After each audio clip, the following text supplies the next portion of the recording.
श्री विष्णु भक्तों का इस चैनल में हार्दिक स्वागत है, अभिनंदन है। आज मैं आपको बताने जा रहा हूँ सत्यनारायण भगवान की कथा।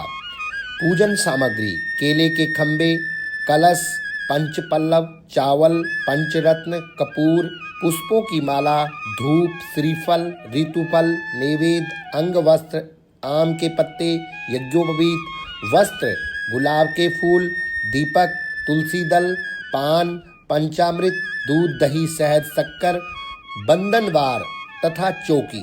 पूजन की क्या विधि रहेगी वो मैं आपको विधि पूर्वक बताता हूँ। श्री सत्यनारायण व्रत करने वाला पूर्णिमासी एवं संक्रांति के दिन संध्या के समय स्नान आदि कर्मों से निवृत्त होकर पूजा स्थल में आसन पर बैठकर श्रद्धा पूर्वक श्री गणेश, वरुण, गौरी, विष्णु आदि सभी देवताओं का स्मरण कर पूजन करे तथा संकल्प ले कि मैं सदा सत्यनारायण भगवान की पूजा तथा कथा श्रवण करूंगा। फूल हाथ में लेकर सत्यनारायण भगवान का ध्यान करे।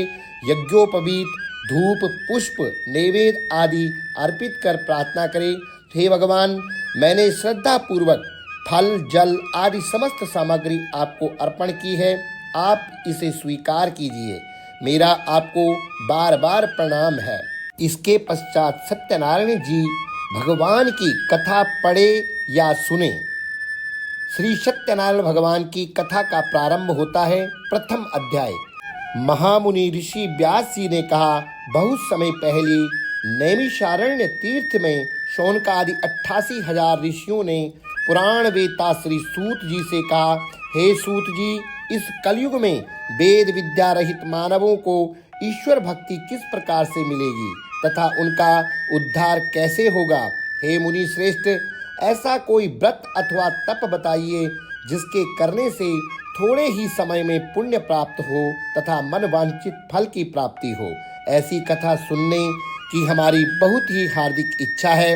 इस प्रश्न पर शास्त्रों के ज्ञाता श्री सूत जी ने कहा, हे वैष्णवों में पूज्य, आप सभी ने प्राणियों के हित एवं कल्याण की बात पूछी है। अब मैं उस श्रेष्ठ व्रत को आप लोगों से कहूँगा जिसे श्रेष्ठ मुनि नारद जी ने श्री लक्ष्मी नारायण भगवान से पूछा था और श्री लक्ष्मी नारायण भगवान ने मुनि श्रेष्ठ नारद जी को बताया था। आप सभी श्रेष्ठगण यह कथा ध्यान से सुने। मुनि श्रेष्ठ नारद दूसरों के कल्याण हेतु सभी लोकों में घूमते हुए एक समय मृत्यु लोक में आ पहुँचे। यहाँ बहुत सी योनियों में जन्मे प्रायः सभी मनुष्यों को अपने कर्मों अनुसार अपने अनेकों कष्टों से पीड़ित देख करके उन्होंने सोचा कि किस यत्न के करने से निश्चय ही प्राणियों के कष्टों का निवारण हो सके। मन में ऐसे विचार कर श्री नारायण विष्णु लोक गए। वहाँ श्वेत वस्त्र और 4 भुजाओं वाले देवों के इस नारायण, जिनके हाथों में शंख, चक्र, गदा और पद्म थे तथा वनमाला पहने हुए थे, को देख करके स्तुति करने लगे। नारद जी ने कहा, हे भगवान, आप अति शक्तिवान हैं, मन तथा वाणी भी आपको नहीं पा सकती। आपका आदि मध्य अंत भी नहीं है।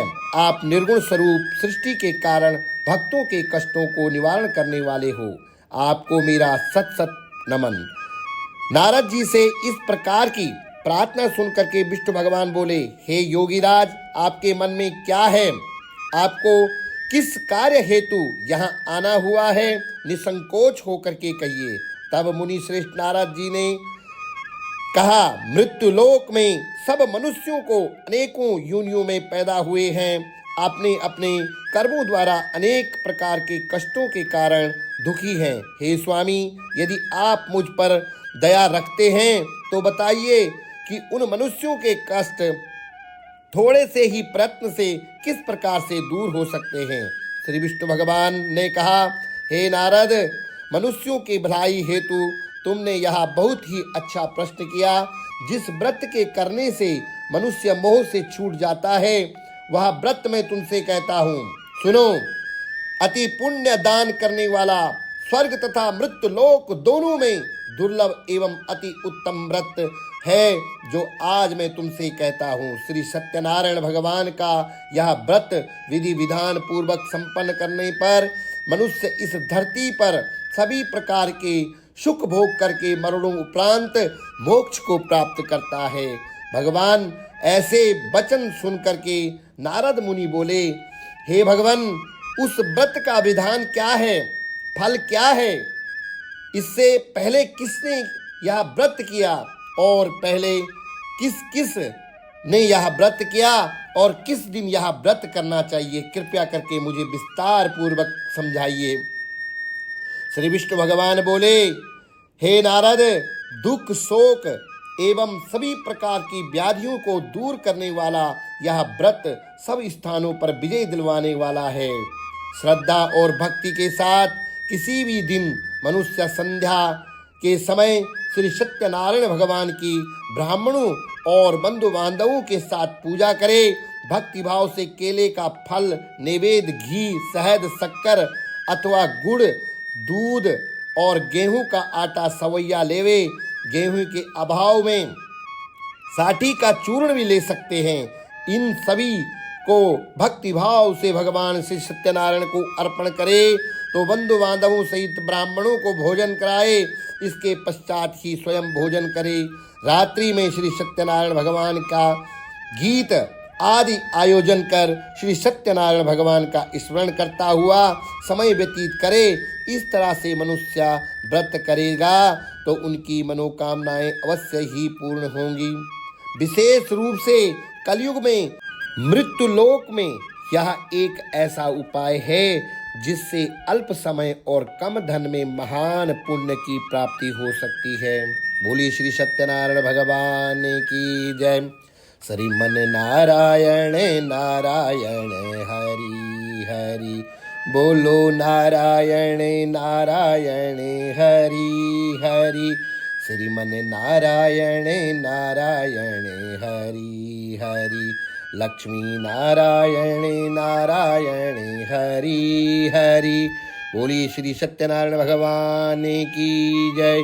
बोलिए वृंदावन बिहारी लाल की जय।